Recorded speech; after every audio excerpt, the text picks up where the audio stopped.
I'm about to spend a week eating discounted restaurant leftovers. Yeah, that sounds super sketchy, but the app Too Good To Go has somehow made this totally legit and claims to help fight food waste in your very own neighborhood. I'm Kat, I'm the drunk bridesmaid, and this week I'm going to be ordering 2 surprise bags a day from the app Too Good To Go, and we're going to be testing out a wide range of food from grocery stores, coffee shops, and restaurants in order to test New York City's surplus food supply and find out, is it actually edible and is it worth something? In the process, we're also going to find out if Too Good To Go is a good deal or is it too good to be true? I'm about to fearlessly dive into eating food out of surprise bags for a week. Yeah, okay, I'm a little bit nervous, but let's do this. Here's how the Too Good To Go app works. You can search for food in your neighborhood based off your geolocation, or you can just do a wide search on the map for restaurants that you want to try out in your city. Blue dots mean that restaurant has good availability of bags, yellow means they just have 1 or 2 left, and gray means they don't have anything for you today, but you can check back another day and they might have something then. And you'll notice in New York City, there are a ton of restaurants and coffee shops and grocery stores that are all participating in this, so you have a lot of options to choose from. Once you've reserved your bag, you have a window of time that you need to pick it up. It's maybe a half hour to a couple hours, and it's usually at the end of the night when the restaurant is closing down, and that's when they're getting ready to get rid of their excess food supply. You can find food at almost any time of the day if you hunt for it, but that seems to be the general trend. I've just reserved my first bag at Juice Press. I did that for $10. This is the cool part. You're supposed to get 3 times the amount of food that you purchased. So I should be getting $30 value in food for the $10 I've spent. Is that actually real? We're gonna find out. The other thing is, you really have no idea what you're gonna get in this bag until you go there, pick it up, go home, and see what you've just purchased. So I'm kind of curious how this is gonna work out. A lot of these restaurants do give you a vague idea or some sort of premise of what you might receive. Juice Press says in their what to expect section, surprise bag may contain items past their best by or sell by date. However, this does not mean these products are inedible, it's simply a recommendation from the manufacturer. We encourage you to look, smell, taste before you waste. That makes me a little bit nervous, but let's go grab this first bag and we're gonna see what this is all about. I've just picked up my first bag from Juice Press, and I wanted to start there because for me, it's a little bit of a splurge to order a smoothie there, and although I know they probably don't have made-to-order items in these bags, I wanted to see what we'd get. All of the ingredients that Juice Press uses are fresh, organic, and they don't use preservatives, which is most likely why they have a shorter shelf life and hence why they are doing this Too Good To Go deal. This bag is an awesome deal. I just got $60 worth of food for $10. And all of the food here has a best by date that is 1 to 3 days in advance of today, so everything looks and smells totally fresh and edible. I wouldn't have spent $15 full price on a soup, but then I looked at the ingredient list and realized that the super green soup is very similar to the everything green soup that I had to make for the Gwyneth Paltrow Goop detox I recently did. Make sure to check that out if you haven't. And I remembered how time-consuming and expensive and frustrating it was, and now I'm rethinking the value of soup. I'm just so excited that I started with this first bag, and it was a major success. Next up, I snagged a bag from Precycle, which is a local store that avoids packaging in my neighborhood and sources a lot of their produce locally. I've never actually been to this place before, but this bag was so cheap, I thought, why not try it out? There's a lot of weight to it, so it seems to be packed full of goods.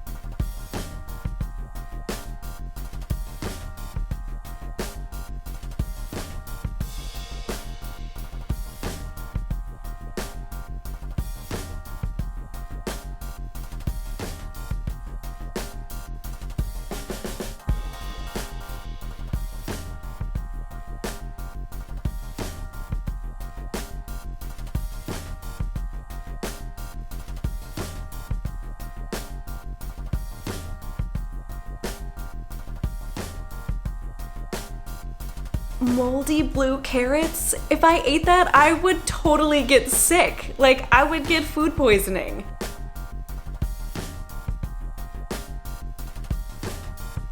This bag was a total letdown. I thought the whole premise of this Too Good To Go app is that the food is too good to go in the trash, but I'm gonna have to throw away several of these items in the bag because they're just totally inedible. That avocado was really mushy and turning yellowish brown. Even if it was technically still edible, no thank you. I'm pretty bummed out about this, and I tried to go into it with an open mind thinking, okay, these are not, you know, regular supermarket GMO foods. You know, they may have some oddities or discoloration or abnormalities that are probably totally fine. With the apples and the pear, I can cut around the places that don't look edible and I can salvage some of the food in this bag. I guess with that onion, I'll stick it in a glass of water and maybe try to grow a new onion, so that's a plus.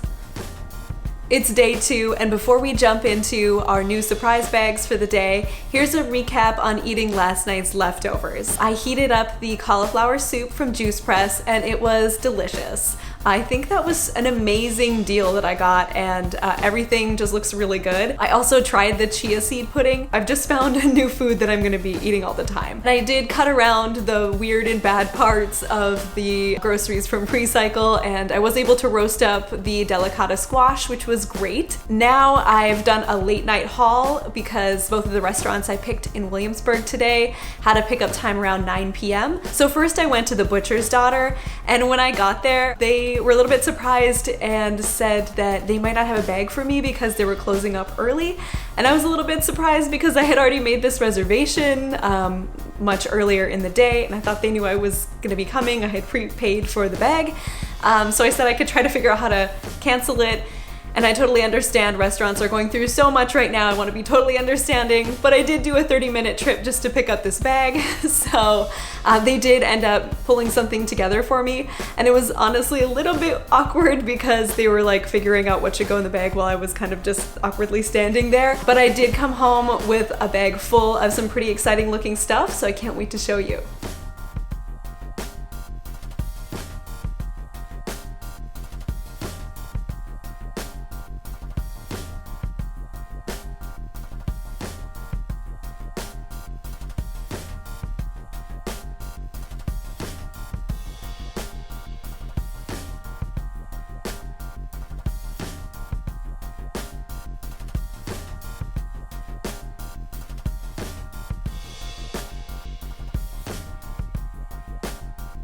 I spent $5 on this surprise bag from the Butcher's Daughter, and it looks like I got about $48.50 in value. That's insane. Next, I ordered a surprise bag from Afternoon Bedford, which is a cute little dessert shop in Williamsburg. I ended up with a box full of these mochi donuts. I don't even know what that is exactly, but they look so cute and yummy. I'm probably gonna eat half of this box tonight. It's day 3, and last night I had the kale salad by Butcher's Daughter. I was worried since it was a leftover salad that it was gonna be kind of like sad and limp, but it was a fresh, crisp, amazing salad, and it was so worth the trip out there. And I also tried the mochi donuts, and I'm not gonna lie, I did eat half a box. They are just as the website describes them. I learned that it's rice flour. Mochi donuts have a bouncy, chewy texture. Despite that I was picking these up at the end of the day, they still had that amazing bouncy texture, and it was delicious. I will totally be back there again and buy these donuts at full price. I am going strong with the Brooklyn vibes today. I headed out to Park Slope, and I picked up a surprise bag from Brooklyn Larder and Brooklyn Baklava. We can't get more Brooklyn than that. Let's see what's in these bags. Brooklyn Baklava was a bust. What am I gonna do with 2 pounds of dates? Yeah, I actually weighed them and I have 2 pounds of dates now. I don't even know what I would do with a 1/4 pound of dates. I'm probably gonna have to spend my evening Googling things I can bake with dates. I also got these 3 cookies, which seemed kind of sad and dry, and I would never have purchased them. I know I really cannot go into any of these scenarios expecting certain things to be in my bag.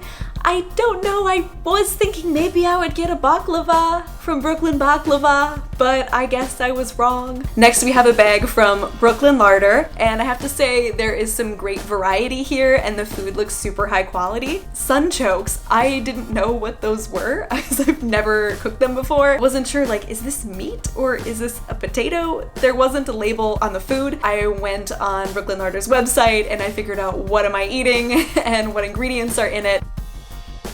I got a chicken soup, which looks lovely, but I'm a pescatarian, so I can't actually eat chicken. I'm gonna freeze this soup and I'll give it to a friend. You can narrow down your restaurants and only select vegetarian restaurants, but like Brooklyn Larder has amazing vegetarian sides and I was hoping to get that and I did, but there isn't a way on the app to say, hey, I know that this restaurant serves meat and non-meat items, but I only want the non-meat items. Kind of seems like you might just need to go with the flow if you want to try out a surprise bag from a restaurant that does serve meat. If you have a dietary restriction or an allergy, you might end up with food in your bag that has those items, so you're gonna really need to voice that when you come in person. That is, I'm noticing, to be a little bit of a tricky aspect of the Too Good To Go. I did get some amazing food today from Brooklyn Larder and I am so excited to dig in. It's day 4, and last night I ate the vegetarian sides from Brooklyn Larder, and they were lit. I did not bust into any of the 2 pounds of dates that I now have sitting in my fridge, but I did bite into one of the cookies from Brooklyn Baklava, and guess what the filling was? Dates. Today I have a bag from Le Pain Quotidien, and as that means daily bread in French, I'm assuming we're going to get a lot of baked leftover goods from the day, so let's see what's in the bag.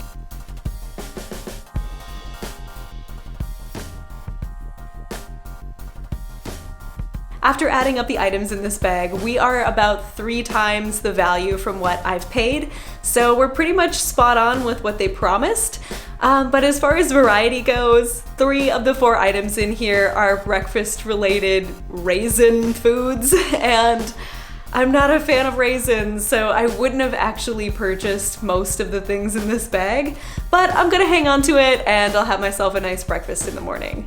Next, I went to the Seneca, which is a bar and grill in Ridgewood, Queens, and the pickup slot was between 5 to 6. I got there at 5:20 and the whole store was lights out, locked up. I was kind of surprised, but I was able to go into the app and explain what happened, and I was pretty shortly after able to get a refund. I was a little bit surprised because I didn't get any sort of notice from the store that they weren't going to be open, either through the app or a text or phone call or anything. So it was kind of a bummer to travel out there and come home empty-handed. Hopefully this is a one-time occurrence, but we'll see. It's day 5, and this morning I ate a lot of raisins. The food from Le Pain Quotidien was still very fresh and totally edible. It just wasn't really my thing. But it does make me wonder, if I came back on a different day, would I get a completely different bag of items? Or do you think it's always the same kind of sad leftover pastries that nobody else wanted in the day? It does make me kind of curious, and I think I'm gonna try that out on the last day of my challenge to go back to a restaurant I've already been to see if we get completely different things or pretty much the same. Today was a very interesting collection pickup day because Color Me Greens, they let me down. So I'm at Color Me Greens and I just got here in the allotted time to pick up my bag and it's closed. So I'm gonna go walk home now in the rain. This is the second bag this week that I haven't been able to collect because the store is closed. I've been stiffed by 2 restaurants in 2 days, so my ego's taking a little bit of a hit, but Milk and Pull made their date with me. I came home with a big surprise bag and I'm excited to see what's inside. I got so many bagels. I don't even know what to do with this many bagels. And the fact that I got almond croissants, I love almond croissants. I feel like that was a major win. I'm excited for breakfast tomorrow. It's day 6, and today I picked up a surprise bag from Food Town, which is a supermarket in Williamsburg in Brooklyn. When I checked in with the cashier, she said, hang on a second, and she grabbed a box, and I assumed she was just picking things off the shelves. I just kind of stood to the side, and I kind of felt like I was in some sort of surprise supermarket sweep game show. I have a heavy box that I carried home, and I'm kind of excited to see what's inside.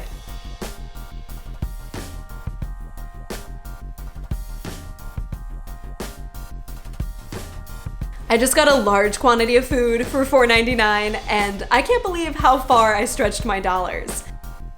A lot of this food though is Best Buy today, so I'm gonna have to figure out what to do with all this random food that I just got that I wasn't expecting to get. I was amazed with how much food I got and thinking, wow, this probably would have gone in the trash in the next day. I read some articles online and discovered about 30% of perishable food from restaurants and grocery stores get thrown away. We have this culture where we want food now, we want it to be fresh, we want it to always be available, and that's where oversupply comes in.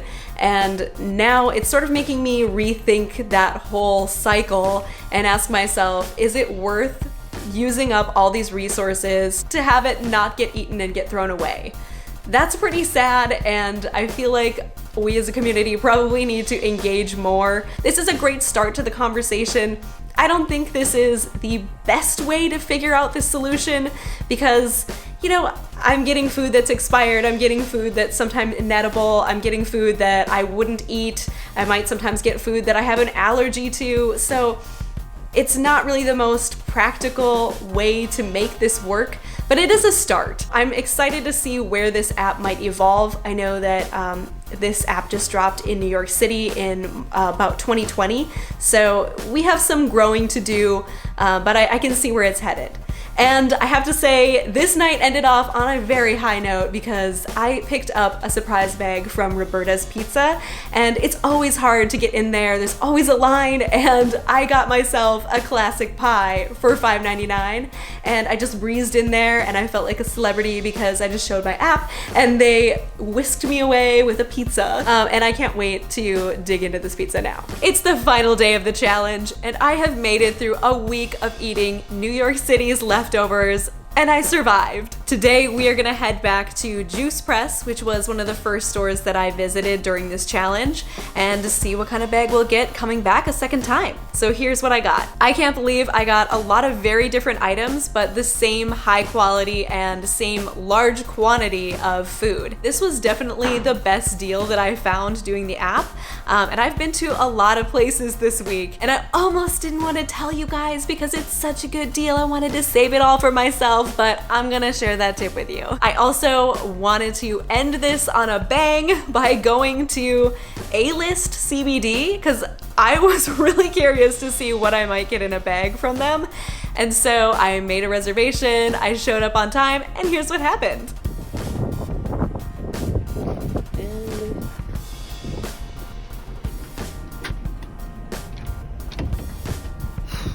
So that was a bummer to end this video on being stiffed by a store for the third time. But I do have some other really great takeaways that I'd love to share with you.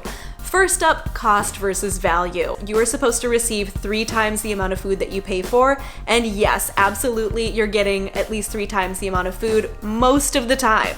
I mean, a lot of the time you're getting more food than you even bargained for, and so that's great. Variety. Yes and no. Some stores offered some really good variety, and say, you know, you get a meat dish and you don't eat meat, there was always another option. I was pretty bummed out when I got 2 pounds of dates from that store, but you know, it really is just a mixed bag. Convenience. No, this was not convenient for me most of the time. I wasted a lot of time going to places that were closed when they should have been open, and I just felt like my time kind of got disrespected. I understand it really wasn't the fault of the app, and they even sent me an email after I requested a refund on the 3 bags that I paid for that I wasn't able to get, and they let me know that it is the responsibility of the store or restaurant to contact me if they're gonna close early, which they didn't. It's not really the app's fault that this is happening, but the fact that it's happened so much was really disconcerting to me, and I think that means there might be a bit of a problem with how effective this app is working in New York City. I hope that gets figured out. I'm probably gonna stick to ordering from stores and restaurants that are a bit more established that I know are gonna be open, but I'm not gonna go to a bespoke store that might close early and just not tell me. I'm just not gonna take that risk anymore, so that's a bummer. Can you live off of this app? Not really. you're not really getting square meals in any of these bags. You're getting just a mix, but mainly it's a lot of sides and breads and breakfast items. You're not really getting like a square meal. I did notice a few restaurants say that they are offering you a meal, so if you were really looking for that, you can hunt and find that in New York City. But most of the time you're getting sort of add-ons that you can mix into your dinners or your breakfasts. I think this is ideal for foodies that like to try something new and have a bit of an adventure, and it's really meant for people that don't have a lot of dietary restrictions and aren't picky. And I definitely recommend doing this with a friend, a partner, or a roommate, because you're gonna get a lot of items that need to be eaten in short notice. So you're gonna want somebody to share them with so you don't end up with too much food that then you are gonna have to throw away. I so wish that this app had been here in New York City when I moved here right after college, because I came here with 2 suitcases and just enough money in my bank account to pay for rent, and I really could have benefited from having an app where I could have found cheap food in my neighborhood. I mean, my roommate and I once ate a flour tortilla with capers and cheese because that was all that was in the fridge. Yeah. Sure wish I had had Too Good To Go then. Ultimately, I found this to be a really positive thing for the city, and I think I'm definitely gonna use this maybe once a week just to, spice up my dinners or, try something new.